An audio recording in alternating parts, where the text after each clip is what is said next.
पिछले भाग में मैंने आपको अपने जन्म से जुड़ी कुछ घटनाओं को बताया था। अब आगे की कहानी सुनाता हूँ। इन्हीं दिनों एक विशेष बात हुई। मेरे यहाँ मेरे ही पिता की अवस्था के एक व्यक्ति आया करते थे।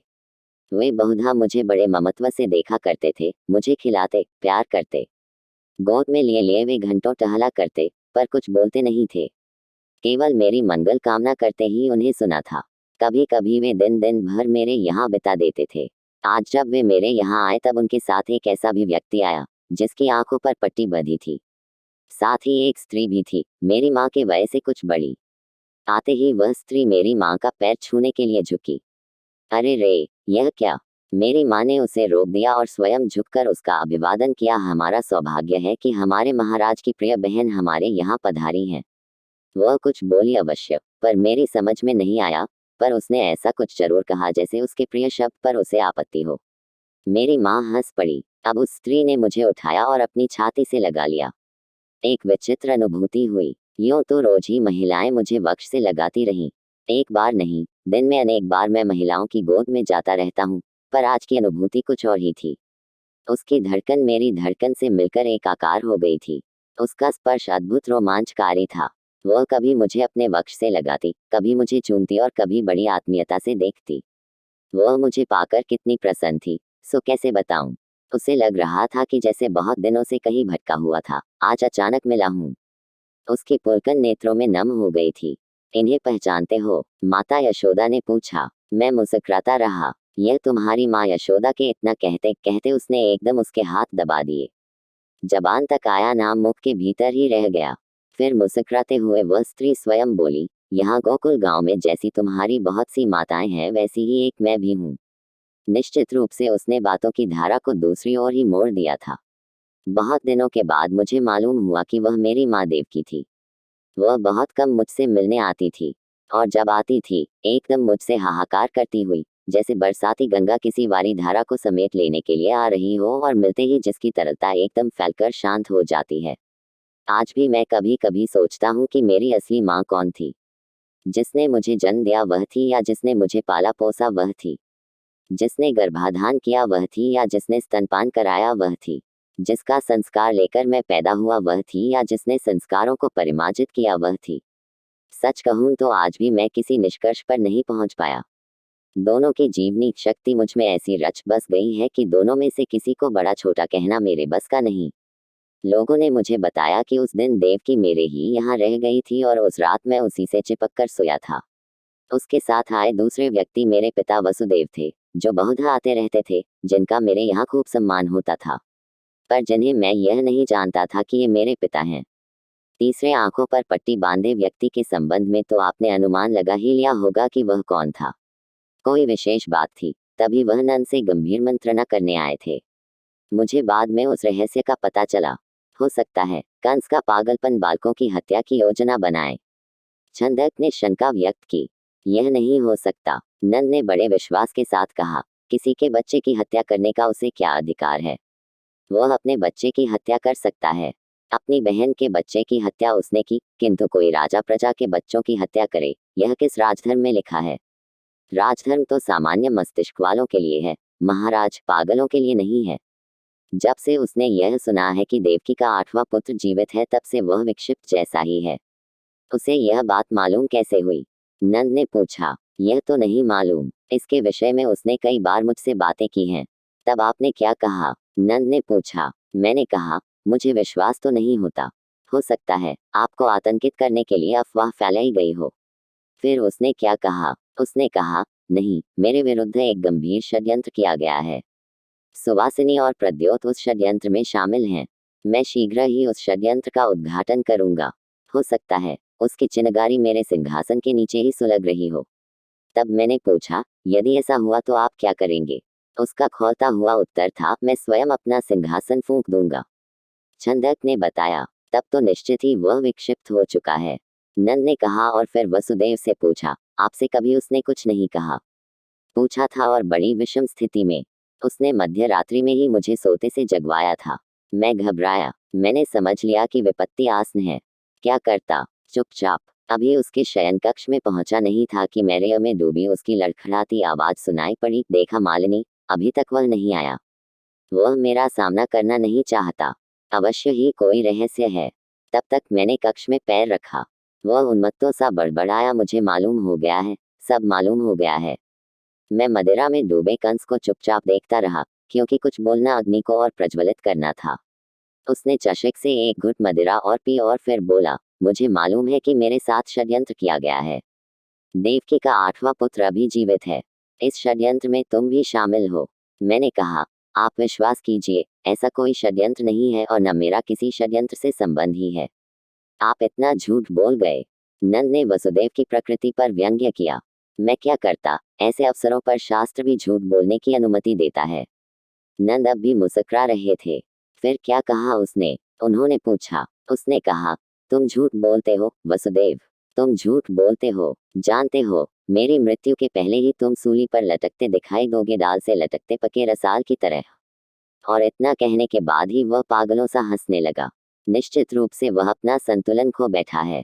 नंद ने कहा, यदि ऐसा न होता तो प्रद्योत की पत्नी से वह कहता कि तुम्हें मेरे राज्य के सभी बच्चों की हत्या करनी पड़ेगी, और इसके लिए तुम सबसे पहले अपने दोनों बच्चों की हत्या मेरे सामने करो। वह कांप उठी थी इस आदेश को सुनकर। कंस पुन तड़पा, क्या सोचती हो? अपने दोनों बच्चों की हत्या करके अपने पति के कुकृत्य का प्रायश्चित कर डालो, अन्यथा तुम्हारा पति भी सूली पर लटका दिया जाएगा और तब तुम्हारे पुत्रों की हत्या मुझे ही स्वयं करनी पड़ेगी। हे भगवान! नंद ने अपने दोनों हाथ कानों पर रख लिए। मुख से एक सी की ध्वनि निकली और उन्होंने आंखें बंद कर ली। ऐसा लगा जैसे उनके भीतर कोई भूकंप आ गया हो। सचमुच कितना निर्मम है कंस। माता द्वारा उसके ही पुत्रों की हत्या। सत्ता की लिप्सा मनुष्य को कितना निष्ठुर बना देती है। थोड़ी देर बाद ही नंद प्रकृतिस्थ हुए।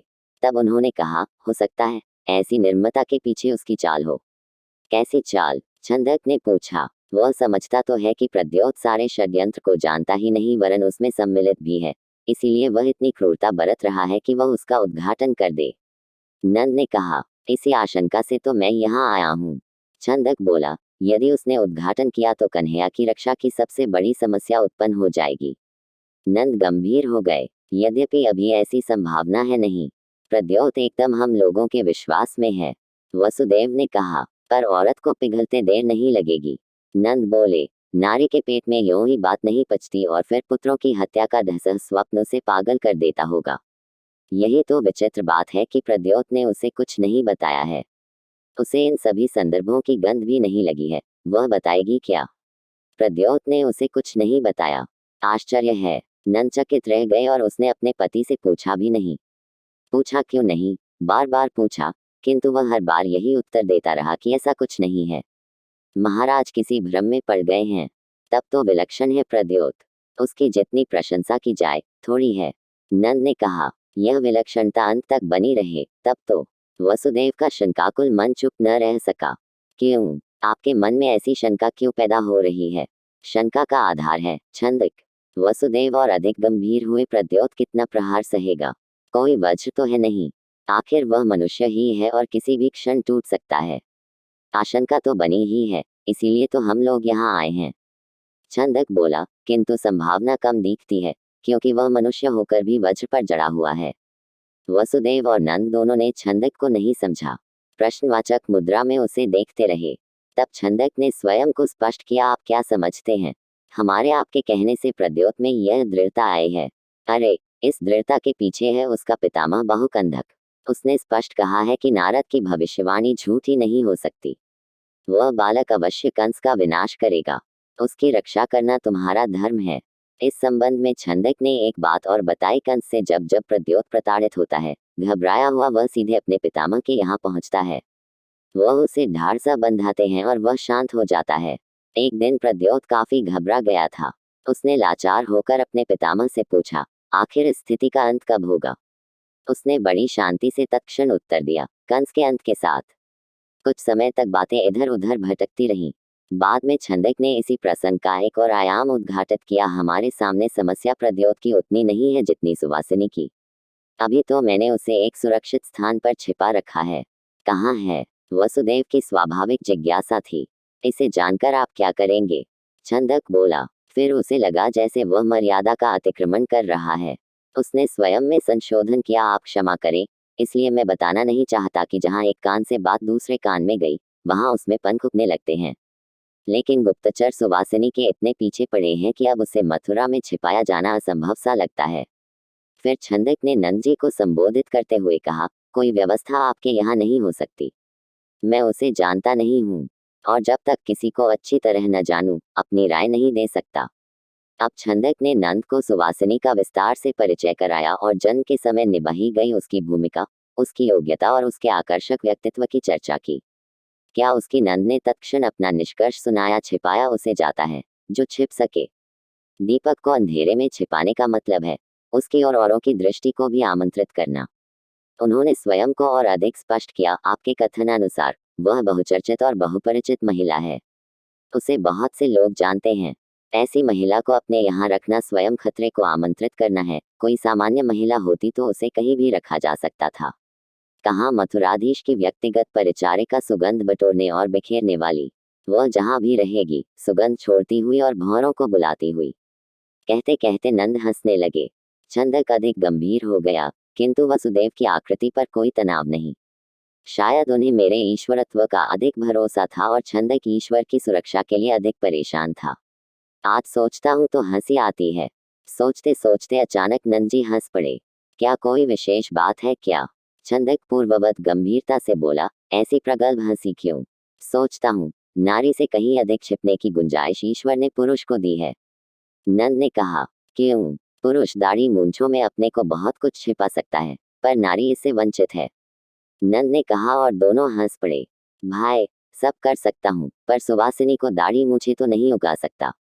छंदक के इस कथन पर एक बार फिर हंसी हुई। जिसे भगवान नहीं कर सके, उसे तुम क्या करोगे? इस बार का हास्य आचार्य और विवशता से भरा था। आचार्य जी ने बताया कि वहां से निराश होकर छंदक और वसुदेव सीधे उनके यहाँ आए। वे देवकी को भी साथ ही लाना चाहते थे, किंतु उसे मेरे छटपटाते प्रेम ने ऐसा बांधा कि वह रात भर मुझे छोड़ न सकी। लोग इस रहस्य को भी खुलने देना नहीं चाहते थे कि देवकी रात में नंद जी के यहाँ रह गई अथवा उसकी यशोदा से कोई आत्मीयता है। वास्तव में नंद जी कंस के सामंत थे और उसे कर देते थे। एक सामंत के यहाँ महाराज की बहन बिना किसी निश्चित कार्यक्रम के रात्रिवास करे, यह परंपरा नहीं थी। भले ही वह नंद की ही देखरेख में होती, फिर वह किसी की जान में तो आई नहीं थी। छिपकर आई थी, छिपकर रही थी और अब उसे छिपकर जाने की व्यवस्था करनी थी। वस्तुतः हर व्यक्ति मेरे ऊपर पड़ने वाली छाया से सतर्क था। आचार्य जी के यहाँ जब ये लोग पहुंचे तब रात्रि का प्रथम प्रहर चल रहा था। शीत काफी बढ़ गई थी। आचार्य जी भी रात्रि पूजन से निवृत्त होकर विश्राम की योजना बना रहे थे। आचार्य जी इन दोनों व्यक्तियों के अप्रत्याशित आगमन पर चौंक पड़े। अवश्य कोई नई बात पैदा हुई है। उन्होंने शीघ्र ही उन्हें अंतरंग कक्ष में बुलाया और खोद विनोद आरंभ किया। सारी बातें जान लेने के बाद वे लगभग सामान्य मनस्थिति में हुए। लगातार तनाव में जीने के बाद मनुष्य तनाव का अभ्यस्त हो जाता है। यही अभ्यस्तता मथुरा का जीवन हो गई थी। फिर आचार्य जी उससे अलग थोड़े ही थे। अब तो जो हो गया सो हो गया। आप लोगों को नंद के यहाँ जाना नहीं चाहिए था। आचार्य जी बोले, करना मेरे सामने दो काम थे, एक तो सुवासिनी की व्यवस्था। छंदक बोला, इसके लिए तुम ही चले जाते, वसुदेव को ले जाने की क्या आवश्यकता थी? वसुदेव तो कई बार उनके यहाँ हो आए हैं, पर अकेले। आचार्य जी ने बीच में ही टोका, आपके साथ नहीं। अकेले तो कोई भी मथुरा जा सकता है, और अकेले वसुदेव शून्य हैं। जहां आपके साथ लगते हैं 10 हो जाते हैं। आचार्य जी हंसे, वसुदेव जी का आपके साथ होना एक समाचार है, जो कोई सुनेगा उसके कान खड़े होंगे। अच्छा हुआ कि आप लोग अंधेरे में आए। यदि प्रकाश में आते तो शायद मैं ही आपसे न मिलता। यदि मिलन का आधार अंधेरा ही है, तो उसे और बड़ा होना चाहिए। छंदक ने व्यंग्य किया, जाड़े की रात तो यूं ही लंबी होती है।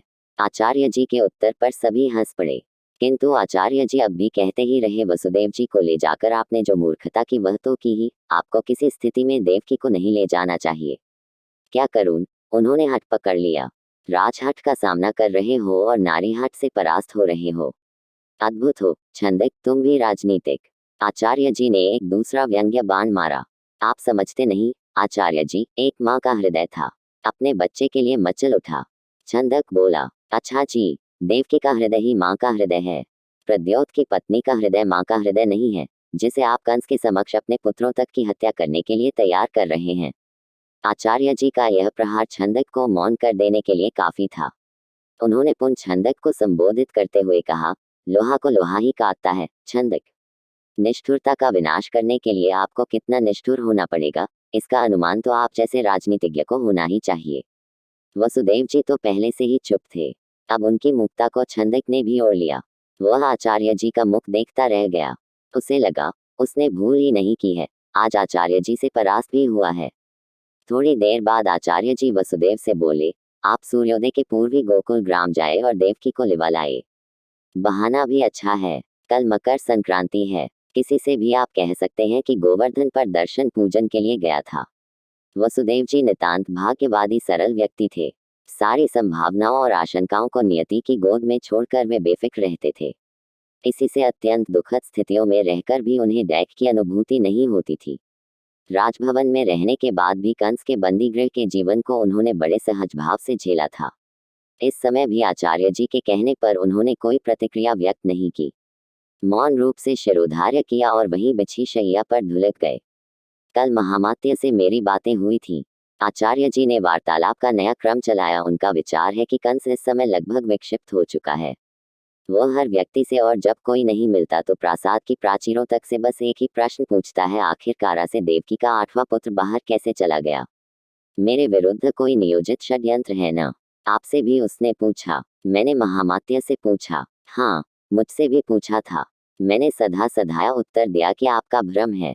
जब वह मानने के लिए तैयार नहीं हुआ, तब मैंने स्पष्ट कहा कि यदि नारद की भविष्यवाणी सत्य है, यदि देवकी के 8वें गर्भ से परमात्मा ने अवतार लिया होगा, तब परमात्मा के लिए कुछ भी असंभव नहीं है। कारा की दीवारें उसे क्या रोक पाएंगी? महामात्य ने बताया। तब उसने क्या कहा? मैंने पूछा। कहता क्या? भयग्रस्त मौन उसकी आकृति पर फैल गया था। थोड़ी देर बाद बोला, तो फिर यह दैवी चमत्कार है। हो सकता है, महामात्य ने कहा। केवल कारागार से बाहर निकल जाने के लिए दैवी चमत्कार है, या चमत्कार और कहीं भी दिखाई पड़ता है? एक उन्मत्त हंसी हंसते हुए कंस कहता गया, यदि चमत्कार है तो वह बैठे बैठे भी मेरा प्राण ले सकता है। इस पर महामात्य ने क्या कहा? इस बार छंदक ने आचार्य जी से पूछा। वे चुप रह गए होंगे। बेचारे क्या बोलते। उनको कहना चाहिए कि पाप का घड़ा भर जाने पर ही उसे फोड़ने का भगवान के यहाँ विधान है। इसके लिए ईश्वर को लंबी प्रतीक्षा करनी पड़ती है। छंदक बोला, यदि महामात्य ने नहीं कहा तो तुम जाकर कह देना। आचार्य हंसते हुए बोले। आचार्य जी के कथनानुसार बातें चल ही रही थी कि मेरे पिता वसुदेव जी सो गए थे। उनकी नाक बोलने लगी। उन्होंने मुझे बताया कि वसुदेव के समान इतना सरल और तनाव मुक्त व्यक्ति तो उन्होंने देखा भी नहीं। इतनी गंभीर बातें चल रही थीं और वह भी जिसके वे प्रमुख पात्र हैं, फिर भी उन्हें नींद आ जाए। अद्भुत थे वे भी। महामात्य की बातों का सारांश मात्र इतना था कि कंस देवकी के 8वें पुत्र का चमत्कार देखना चाहता है। यह चमत्कार जहां एक और नारद की भविष्यवाणी की विश्वसनीयता स्थापित करेगा, वहीं कंस की व्यग्रता की अग्नि में भी घी डालेगा। व्यग्रता की चरम सीमा पर हो सकता है वह अपना विनाश स्वयं कर ले। आचार्य ने छंदक से कहा। किंतु छंदक आचार्य जी से सहमत नहीं था। कंस कभी भी अपना विनाश स्वयं नहीं कर सकता, वह अपने विनाश का उपकरण अवश्य जुटा सकता है। जो भी हो, हमें इस तर्क वितर्क में नहीं पड़ना चाहिए। हो सके तो उसके चमत्कारों के गंभीर समाचार कंस के कानों तक पहुंचने चाहिए। इससे लाभ ही होगा, आचार्य ने कहा। किंतु इससे एक खतरा भी है। क्या? चमत्कारों के समाचार से देवकी के 8वें पुत्र तक पहुंचने में उसे सरलता हो जाएगी? हो सकता है, किंतु चमत्कारों से उसकी व्यग्रता बढ़ेगी और इस समय उसे एकदम पागल कर देना मथुरा के हित में है। चमत्कार। कुछ समय तक छंदक सोचता रहा। अचानक उछल पड़ा, जैसे उसे कोई अभीप्सित वस्तु मिल गई हो। कल एक बहुत बड़ा चमत्कार मथुरा देखेगी। आप विश्वास मानिए, कल एक बहुत बड़ा चमत्कार मथुरा देखेगी। वह एकदम उठकर खड़ा हो गया, मानो खुशी के मारे अब नाचने ही लगेगा। वह अप्रत्याशित रूप से प्रसन्न था। आचार्य जी ने व्यंग्य भी किया, लगता है अंधे के हाथ खंजन पड़ गया है। बल्कि बाद में आचार्य जी ने सोचा कि आंखों पर बंधी पट्टी पर यह व्यंग्य आवश्यकता से अधिक तीखा हो गया। किंतु छंदक हंसा। आप विश्वास कीजिए, अब खंजन ही दिखाई देगा, अंधा नहीं। इतना कहते कहते वह कक्ष से बाहर निकल चुका था। आचार्य जी ने उसे इस रात्रि में जाने से बहुत मना किया, पर अब वह छूटे हुए बाण की तरह रुकने वाला नहीं था। मेरे पिताजी अब भी गहरी नींद में खर्राटे भर रहे थे।